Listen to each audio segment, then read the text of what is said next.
Well, I'm on the farm today, and it's kind of rainy. It's about to get dark here in another hour or so. And I thought I'd revisit the Farmall 350 and the narrow front wheels. And my goal here today is I want to bring these rims right here and bolt them. If you can see that, I want to bolt them to the inside of this disc, which is the hub, and see if I can bring them in some more. I think the way they are right now is just fine, but I don't know. I'd like to have them pulled in as far as possible, just because that's what I want. And I think it looks better, but I'll give it a try, and if I don't like it, I'll put them back out where they are. This is definitely much more convenient because, you know, you just unbolt the wheel, and they just easily fall off of the hubs and that disc. To put them on the inside, as I'm to understand it, you got to kind of tilt the wheel, kind of lean them over in there, and I don't know. It's not complicated, but it is an effort. So I'm gonna try it. So these are the 3 bolts I have to take loose and try to get this thing over on the other side. I don't know how this is going to work, but I'm going to try it. This might be a total disaster. I'll come back. All right, I've got the wheel off, and from what I've read, you take one of these places like this, and you put it at 6 o'clock or 12 o'clock, I can't remember now, and just lean your wheel up against the bolster and let it drop down, and that'll make clearance for the other ones to kind of fall into place. And then you just kind of lift it up and bring it back, bring these surfaces right here back to this and bolt it in, and you're on the inside of that disc and hub. So let me give it a try.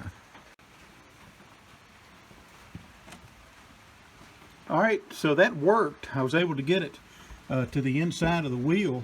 I didn't have enough clearance top and bottom, so what I did is I went 3 o'clock, 9 o'clock. I got all kinds of room, you know, out this way. So the next job is to get the bolts in here and pull it up fast against this disc right here, and I'll have it.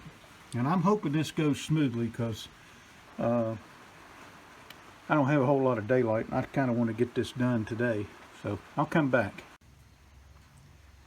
All right, so this wheel's on, and when I get it off the jack, I'll kind of hand torque it down. Again, the impact wrench is only to get the nuts off quickly.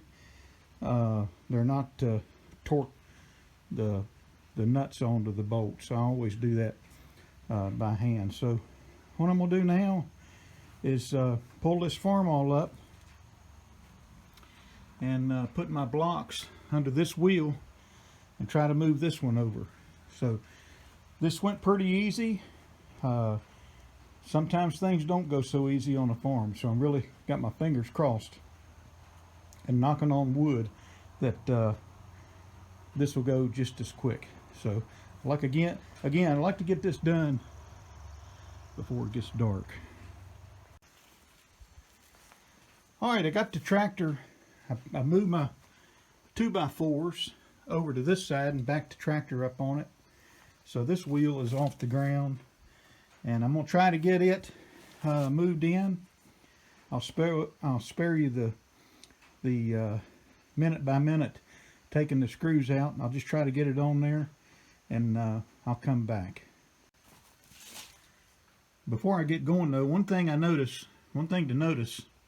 you can see how the wheel weight is right flush with the side of that wheel, and over here where I've moved it in, you know, it's sticking out probably a good inch, probably not 1.5 inches, but maybe it is. I think there's about a 3-inch difference. You go from 11.5 to 8 1/4 at the bottom, center to center. So I guess there is 3 inches of movement, so it would stand to reason that this is probably sticking out 1.5 inches if you measured it. But I'll come back. Alright, so I got this wheel moved in and snugged down pretty good. I'm going to move the Farmall here, but you can see that these wheels are much closer together. And I hope I like it from an aesthetic standpoint.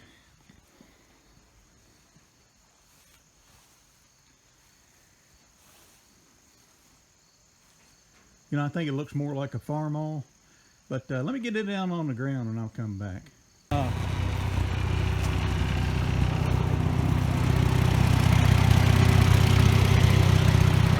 And this is the final look. You see down there, they're really narrowed up.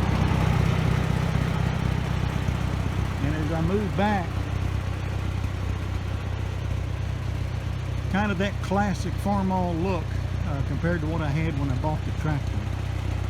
And my biggest concern is I may run over a piece of stub or a piece of wood or something that's wider than that gap and gash a hole in my tires, but we'll see.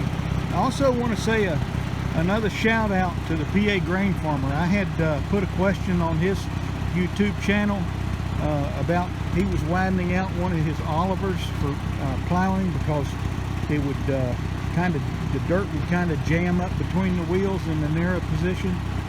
And we just kind of discussed the stress on that bolster when they're pushed way out. And but I kind of agree with him that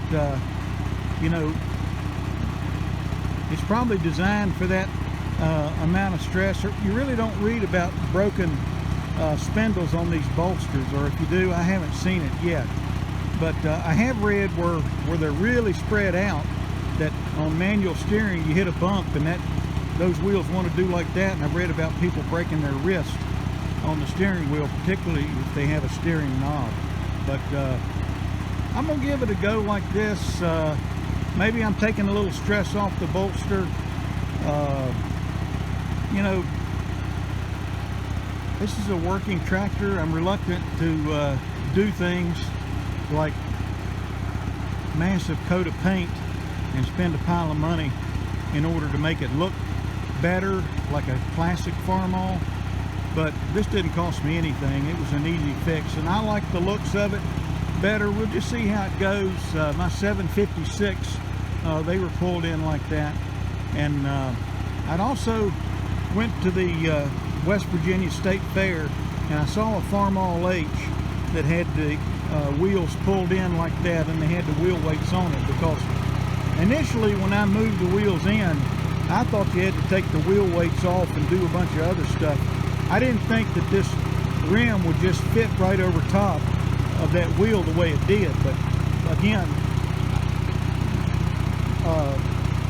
one lug for me, one lug at 3 o'clock, get it down in behind the that disc on the hub, and then the other two just fall in right behind it. And at that point it was pretty easy. In fact, there's a lip right here that centers on that disc, so it's not like the bolts are supporting or aligning the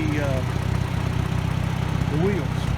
So starting to sprinkle again a little bit. Again, today was kind of a washout, or I probably wouldn't have fooled with this, but I'm glad I did. The Farmall 350, 1958 gasser, narrow front with even, it's set all the way in now, kind of that classic Farmall look. And so hope you enjoyed the video. I hope some of this stuff may have been beneficial to others that may be looking to do the same thing. Hope you enjoyed the video again. Farmall 350. We'll talk to you later.